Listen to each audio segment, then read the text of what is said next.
Om Swastiastu. Perkenalkan, saya Himade Ayunira Utami dengan NIM 21156540069, absen 19 dari kelas 3B D4 Akuntansi Perpajakan. Nah, pada video kali ini, saya akan menampilkan mengenai tutorial pengisian ISPT tahunan PPh orang pribadi dari kasus Panlocong, yang merupakan tugas dari aplikasi komputer perpajakan. Selamat menyaksikan. Oke, jadi di sini saya akan menjelaskan mengenai tutorial pengisian ISPT tahunan PPh orang pribadi dari kasus Panlocong. Nah, untuk hal yang pertama, kita buka dulu aplikasi ISPT.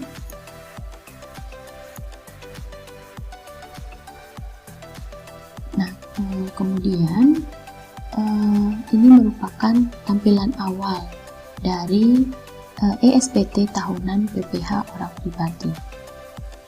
Nah, sebelum kita mengisinya, kita harus memasukkan database-nya terlebih dahulu dengan cara klik menu, kemudian koneksi database.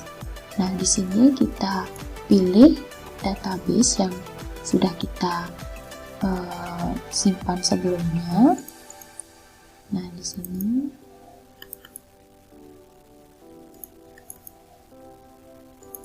di database kosong ada data. Kemudian kita masukkan untuk passwordnya, yaitu 123, kemudian login. Nah, di sini akan sudah terbuka untuk ISPT Panlocong.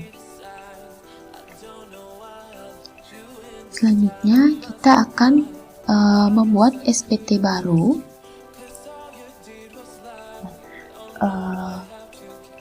Untuk pengisiannya ini kita sesuaikan dengan yang ada di soal. Ini soalnya atau kasusnya.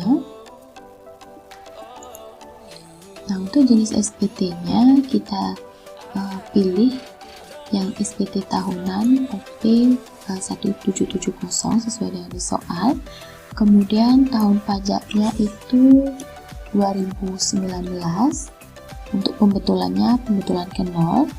Periode pembukuan dari Januari 2019 sampai Desember 2019. Kemudian kita klik OK. Nah, sekarang SPT telah berhasil dibuat. Untuk selanjutnya, setelah kita membuat SPT, kemudian kita akan mengisikan SPT yang sudah kita buat tadi dengan cara klik SPT, kemudian klik 1770. Nah, untuk pengisiannya kita akan lakukan pengisian dari bawah, yaitu dari lampiran 4. Nah, kita klik lampiran 4. Untuk di bagian A ini yaitu harta pada akhir tahun. Nah, untuk datanya di sini kita bisa lihat pada soal nantinya. Nah, dengan cara ini kita klik tambah. Nah, kita lihat pada soal. Kita lihat pada soal pada bagian harta. Nah, kita masukkan ini semuanya ke bagian A di lampiran 4 yang tadi. Caranya dengan klik tambah. Nah, untuk yang pertama itu ada tabungan masa depan. Untuk kode hartanya yaitu tabungan, nama hartanya tabungan masa depan.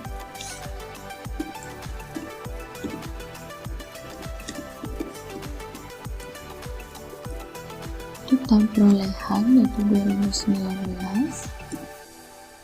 Untuk harga perolehannya sebesar 425 juta.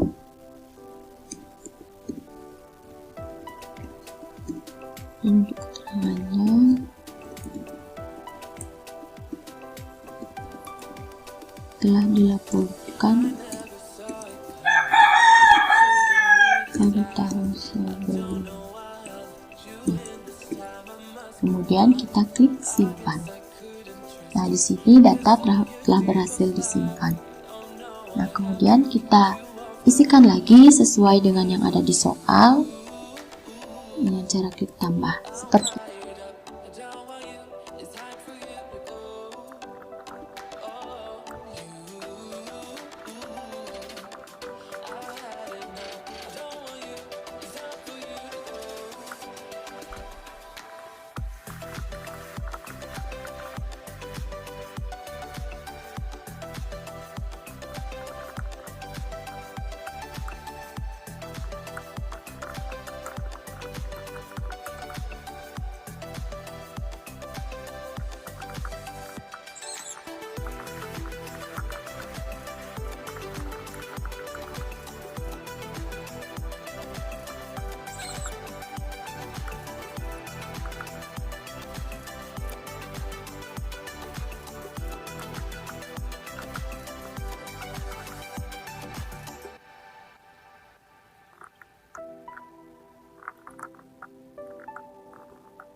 Nah, di sini saya telah memasukkan semua harta pada akhir tahun yang tertera di soal kasus. Nah, kemudian lanjut kita mengisi bagian B. Bagian B di sini adalah kewajiban atau utang pada akhir tahun. Di sini juga bisa dilihat pada soal, yaitu ini. Yang ini merupakan kewajiban atau utang pada akhir tahun. Kita masukkan dengan cara klik tambah. Nah, untuk kode utangnya, karena tadi adalah utang bank, ya kita pakai utang bank. Untuk nama pemberi pinjaman, yaitu Bank BCA. Untuk alamatnya,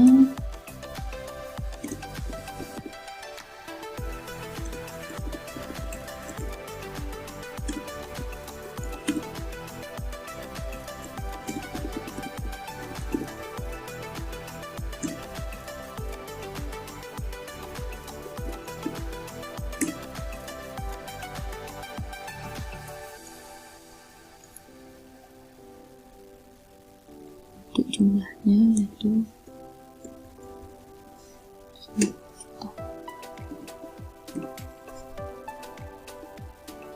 kemudian kita lanjut bagian C, yaitu daftar susunan anggota keluarga. Di sini juga bisa dilihat pada soal, yaitu ini. Kita masukkan semuanya yang di sini.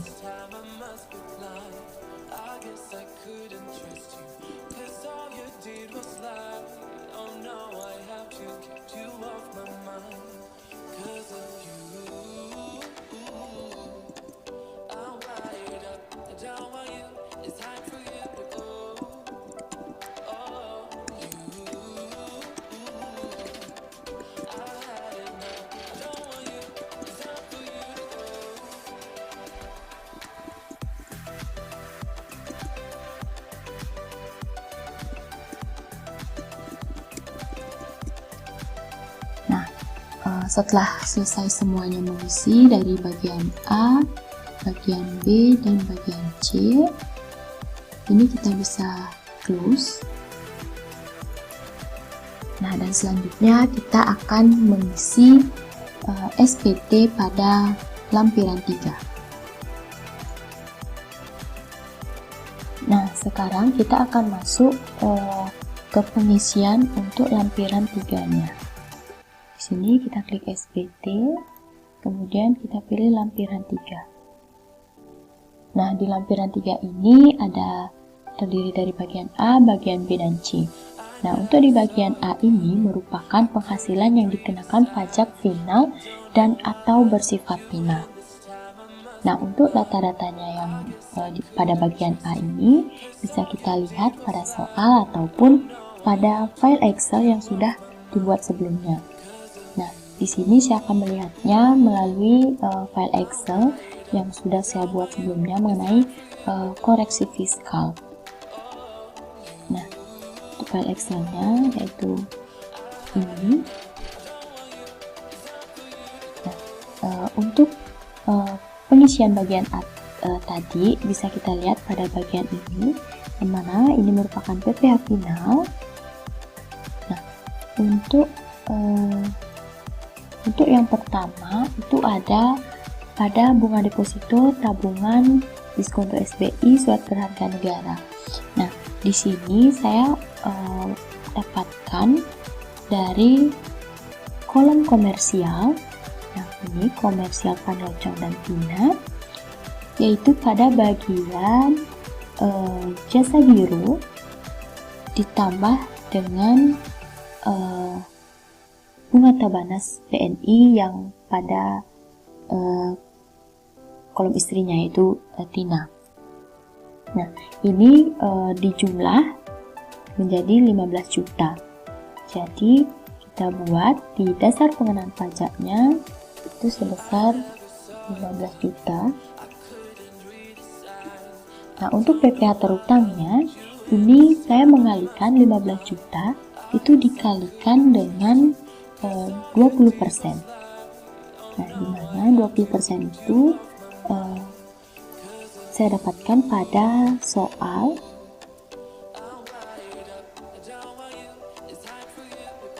yaitu pada bagian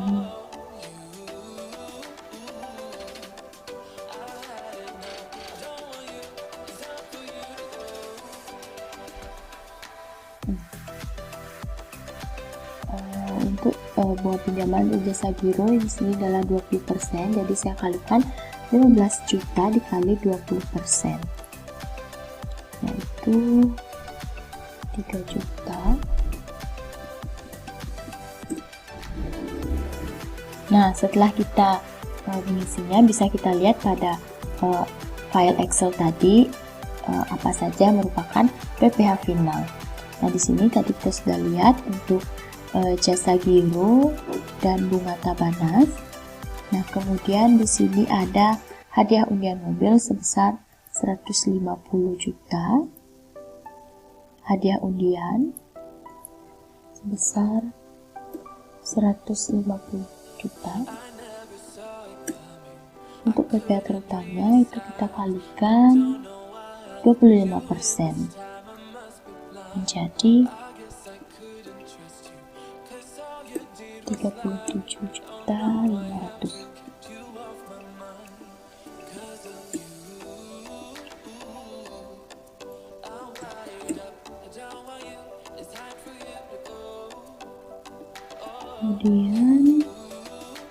Kemudian ada dividen sebesar 20 juta.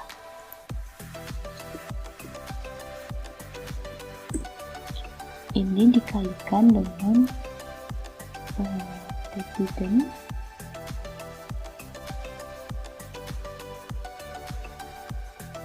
dividen itu kita kalikan 10% menjadi 2 juta.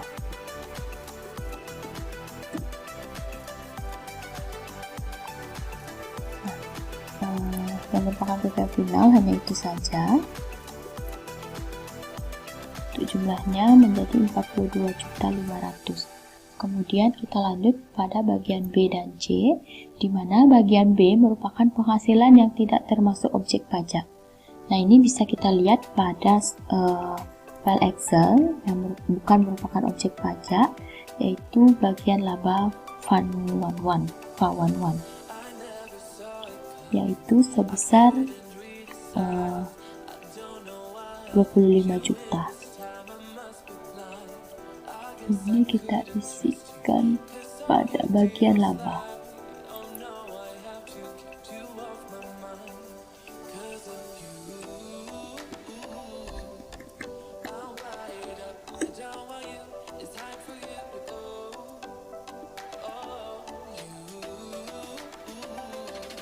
Nah, untuk bagian C, yaitu penghasilan istri atau suami yang dikenakan pajak secara terpisah, ini saya akan kosongkan karena di sini pada kasus Panlocong ini untuk penghasilan istri dan suami itu pembayaran pajaknya digabung, jadi tidak ada penghasilan yang dikenakan pajak secara terpisah. Nah, setelah selesai mengisi bagian A dan bagian B dan C, kemudian kita klik simpan.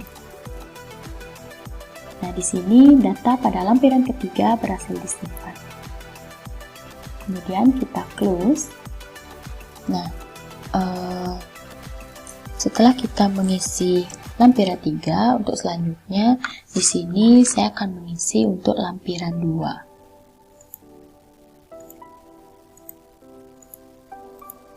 Nah, untuk lampiran 2 di sini yaitu mengenai daftar pemotongan atau pemungutan PPh oleh pihak lain, PPh yang dibayar atau dipotong di luar negeri, dan PPh ditanggung pemerintah.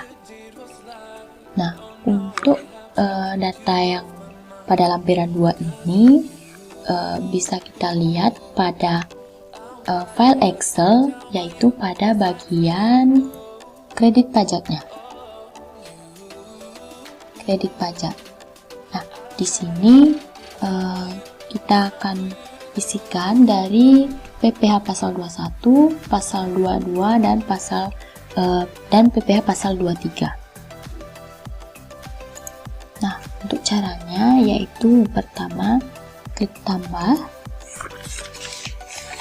Nah, untuk namanya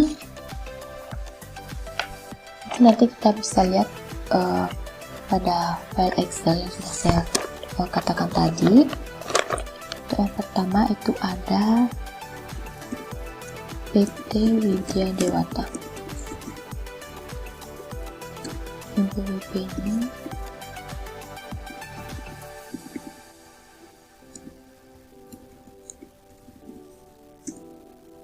Nah, untuk nomor di sini yaitu merupakan nomor bukti potong. Nah, nomor bukti potong ini bisa kita lihat pada soal, yaitu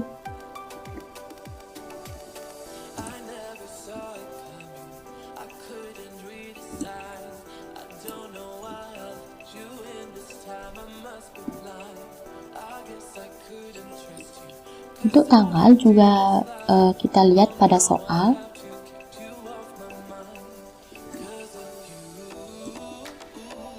Untuk jenis pajaknya yaitu PPh pasal 21. Nah, untuk PPh dipungut atau dipotong ini kita lihat pada soal, yaitu sebesar, maksud saya pada file Excel,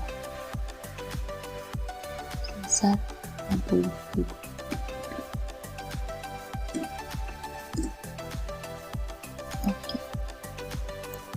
Nah, kemudian kita lanjut untuk mengisikan semuanya dari PPh pasal 21 sampai pasal 23 yang sudah saya katakan tadi. Nanti bisa dilihat untuk nomor dan tanggalnya itu bisa dilihat pada soal.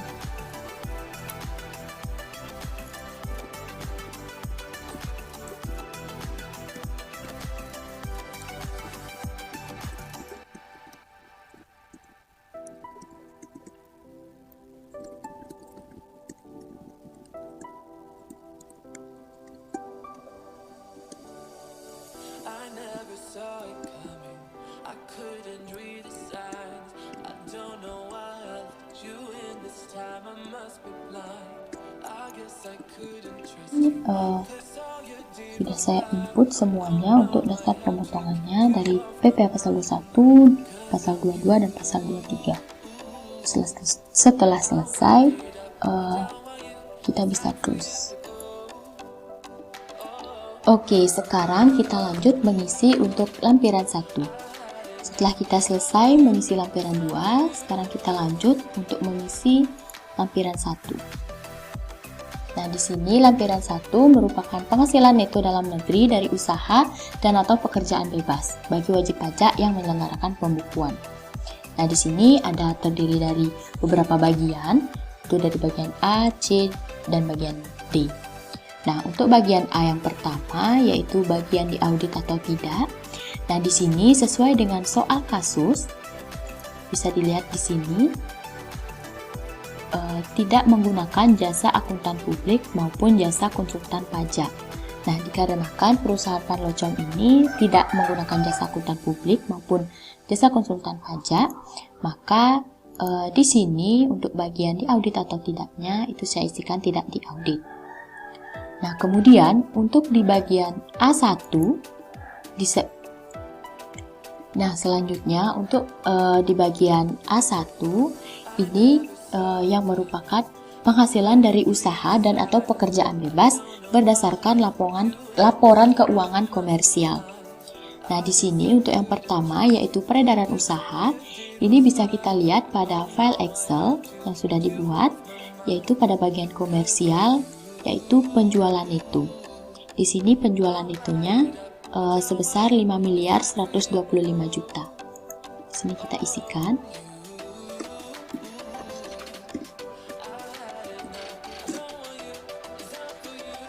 Nah, untuk laba rugi bruto usaha dan penghasilan itu nantinya akan terisi secara otomatis.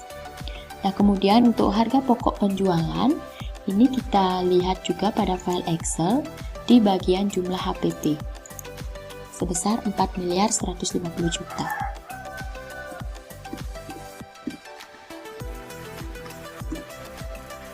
Kemudian untuk biaya usaha itu juga kita lihat pada file Excel di bagian biaya umum dan pengeluaran lainnya. Di sini sebesar 728 juta.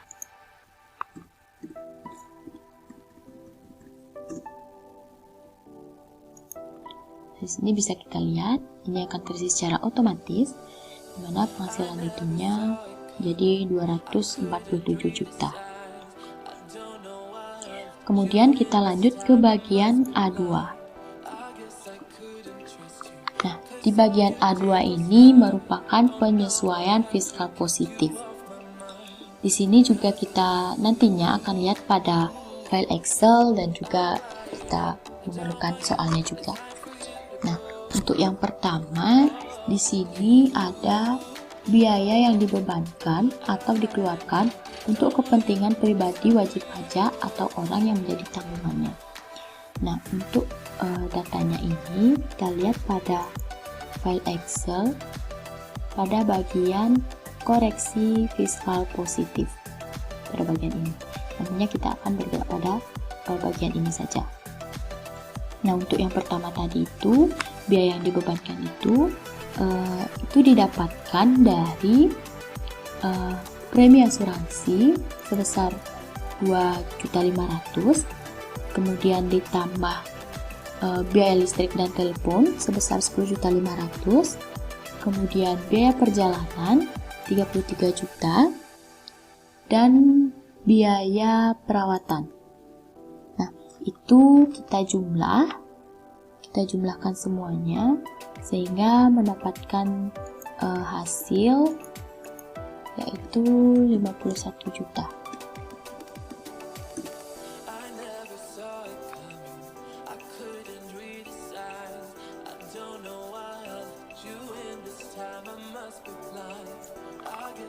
Nah, kemudian untuk premi asuransi kesehatan, asuransi kecelakaan, asuransi jiwa, asuransi dwiguna, dan asuransi beasiswa yang dibayarkan oleh wajib pajak, di sini saya dapatkan dari soal yaitu sebesar 5 juta. Nah, kemudian untuk penggantian atau imbalan sehubungan dengan pekerjaan atau jasa yang diberikan dalam bentuk natura atau kenikmatan, itu saya lihat pada file Excel, di mana itu didapatkan dari gaji tunjangan sebesar 22.500.000 dikurangi dengan 5 juta, dapatkan hasil 17.500.000.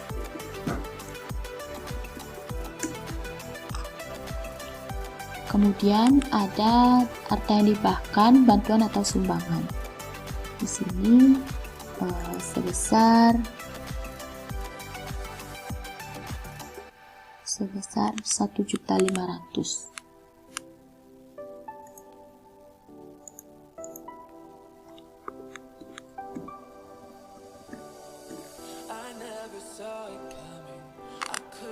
Kemudian yang ada di koreksi fiskal positif itu selanjutnya adalah sanksi. transaksi atau bunga sebesar 1.500.000.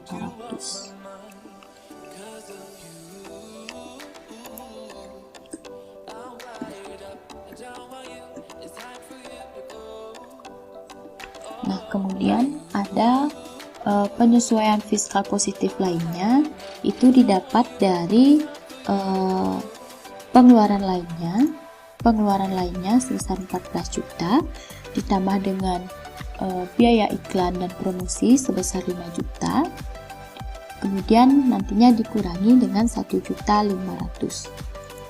Mendapatkan hasil yaitu untuk penyesuaian fiskal positif lainnya yaitu 17.500.000.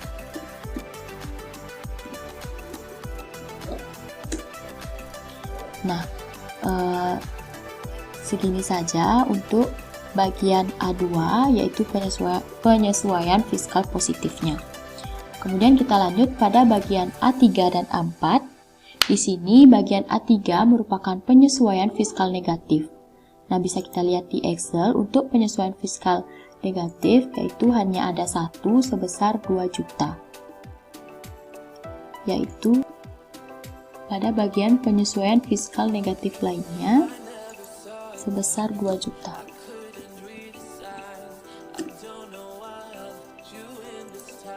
Nah, di sini bisa kita lihat untuk yang bagian 4 yaitu jumlah dari bagian A sebesar 339 juta.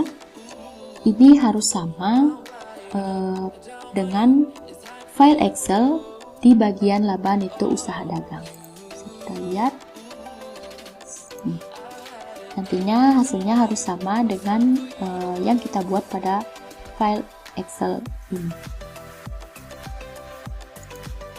Nah, selanjutnya pada bagian C yaitu penghasilan neto dalam negeri sehubungan dengan pekerjaan yang tidak termasuk penghasilan yang dikenakan PPh final.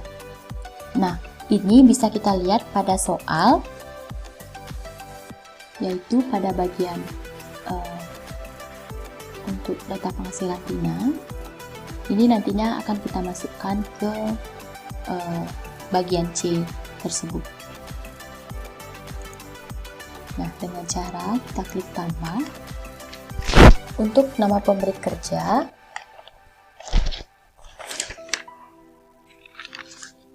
yaitu yang pertama ada PT Bali Dewata. Nah, NTYP.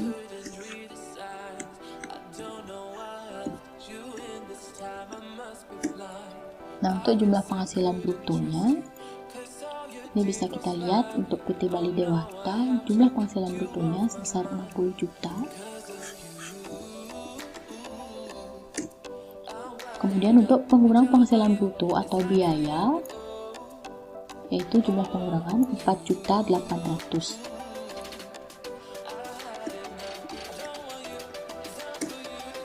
Nah, untuk penghasilan itunya akan terisi secara otomatis sebesar 55.200.000. Nah, kemudian kita klik simpan. Kemudian di sini karena ada 2, kita klik tambah lagi. Untuk yang kedua yaitu ada dari Universitas Yud Belajar.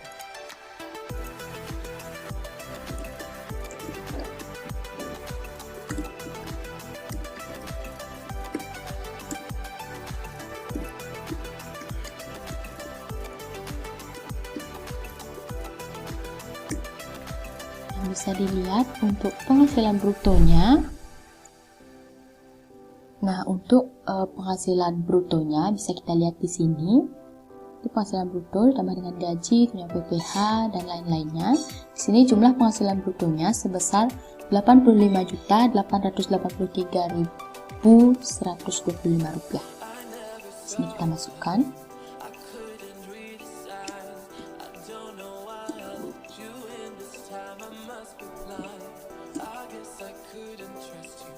Kemudian untuk pengurangnya itu jumlah pengurangan sebesar 4.294.150 rupiah.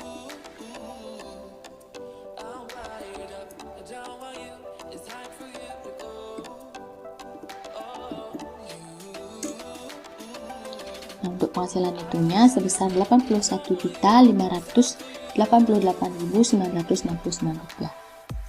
Kemudian kita klik simpan. Nah, setelah selesai mengisi bagian C, sekarang kita mengisi ke bagian D. Nah, di sini bagian D merupakan penghasilan neto dalam negeri lainnya, tidak termasuk penghasilan yang dikenakan PPh bersifat final. Nah, di sini diambil dari file Excel, yaitu pada bagian bunga pinjaman.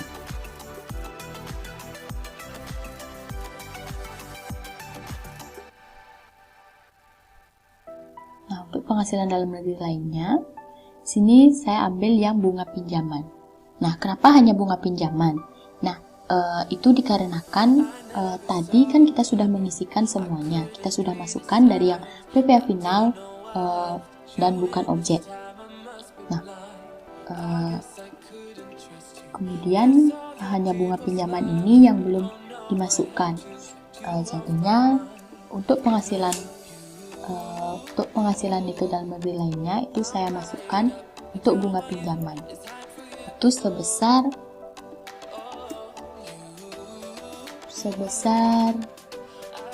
15 juta.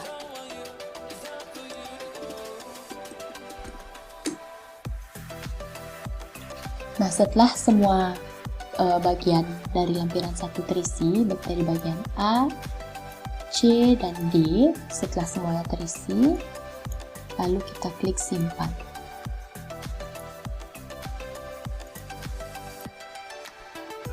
Kemudian kita bisa close. Nah, setelah selesai mengisi untuk semua lampiran, mulai dari lampiran 4, 3, 2, dan 1, selanjutnya kita akan masuk pada menu induk. Nah, sekarang saya akan mengisikan pada bagian menu induknya. Nah, di sini pada menu induk terdiri dari identitas, bagian dari bagian A, B, C, D, E, F, dan sampai bagian G, dan juga ada bagian kuasanya. Nah, yang pertama pada bagian identitas, untuk NPWP dan nama wajib pajak itu akan terisi secara otomatis. Nah, untuk jenis usaha atau pekerjaan bebas ini itu berdasarkan kasus, yaitu perdagangan tekstil. Dan untuk nomor telepon ini akan otomatis juga. Kemudian untuk status kewajiban perpajakan suami istri, di sini saya isikan kakak. Dan untuk NPWP istri dan suami, istri atau suami seperti ini akan terisi secara otomatis juga. Nah, kemudian kita lanjut untuk bagian A.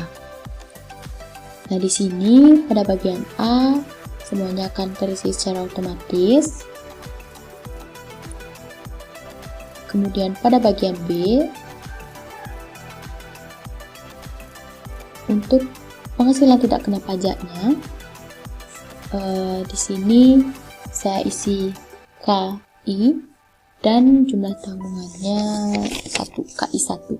Nah, dikarenakan statusnya ya status Parlocong itu kawin dan mempunyai 1 tanggungan, yaitu anak kandung yang masih SMA. Nah, kemudian pada bagian C ini terisi secara otomatis, saya tidak ada menambahkan. Kemudian lanjut bagian D. Nah, untuk bagian D ini untuk PPh yang dibayar sendiri, yaitu ada PPh pasal 25 bulanan. Itu kita bisa lihat pada file Excel yang sudah dibuat. Itu PPh pasal 25 sebesar 46 juta. Jadi kita masukkan di sini 46 juta. Nah, kemudian kita lanjut ke bagian E. Di sini PPh kurang atau lebih bayar, di sini akan terisi secara otomatis sebesar Rp10.507.600. kemudian untuk bagian F, ini saya isikan dihitung berdasarkan 1/12 kali jumlah angka pada angka 13. Lanjut ke bagian G. Di sini lampiran yang perlu kita lampirkan yaitu ada SSB, neraca, kemudian bukti potong, dan fotokopi formulir. Di sini untuk A1 dan A2-nya, sini saya 2 lembar. Nah, kemudian kita lanjut ke bagian kuasa. Di sini saya isikan untuk wajib pajak. Nah, untuk tanggalnya di sini saya akan isikan tanggal 2 Maret 2020.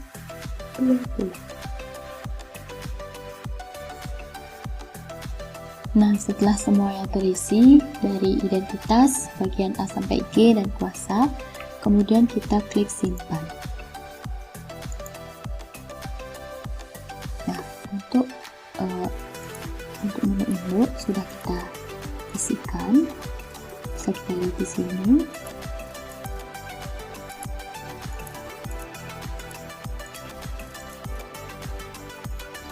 Nah, setelah kita mengisi menu induk itu, selanjutnya kita akan kemudian kita lanjutkan pada menu lapor SPT. Hal yang pertama yang harus dilakukan yaitu kita rekam surat setoran pajak atau SSP. Di sini kita akan mengisikannya dengan cara klik tambah. Nah, untuk kode KAP-nya akan diisi otomatis, dan untuk kode jenis setoran itu saya gunakan 200 yang merupakan tahunan PPh orang pribadi. Dan untuk NTPN-nya di sini saya isikan 0. Nah, kemudian untuk jumlah pembayarannya yaitu jumlah PPh kurang atau lebih bayar yang sudah kita hitung sebelumnya sebesar Rp10.507.600.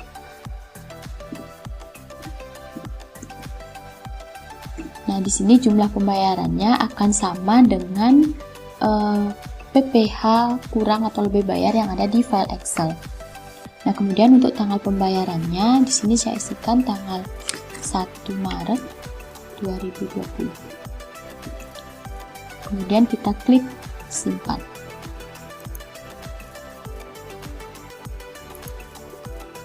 Nah, setelah kita daftar SSB, kita close. Nah, untuk selanjutnya yaitu pada menu cetakan. Nah, pada menu cetakan ini kita bisa mempreview formulir yang sudah kita isikan sebelumnya.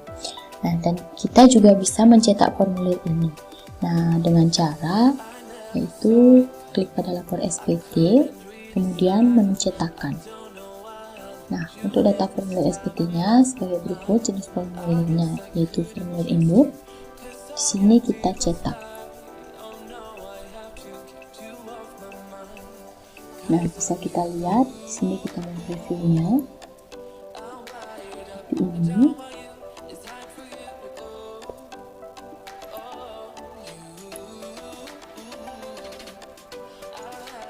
Lihat sebagai berikut.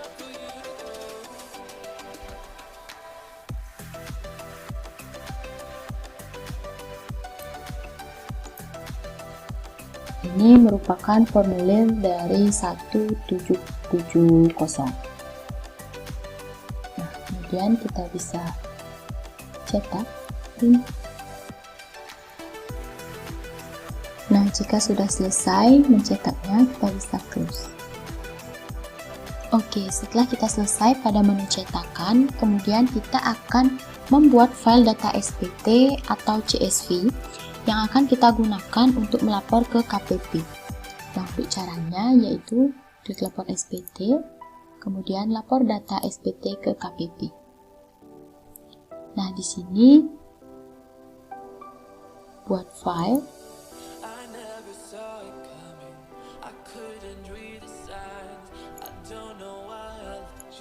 kemudian kita simpan pada tempat yang mudah kita ingat. Nah, di sini saya akan menyimpannya pada data D. Saya akan menyimpannya di sini. Kemudian klik OK. Nah, file CSV telah berhasil dibuat. Nah, untuk file ini ingat untuk jangan merename atau merubah apapun dari file CSV yang sudah kita buat. Klik OK. Dan kita bisa close. Nah, itulah tadi mengenai tutorial pengisian ISPT tahunan PPH orang pribadi dari kasus Panlocong. Sekian video tutorial mengenai pengisian ISPT tahunan PPH orang pribadi dari kasus Panlocong. Sekian dari saya, terima kasih. Om Santi Santi.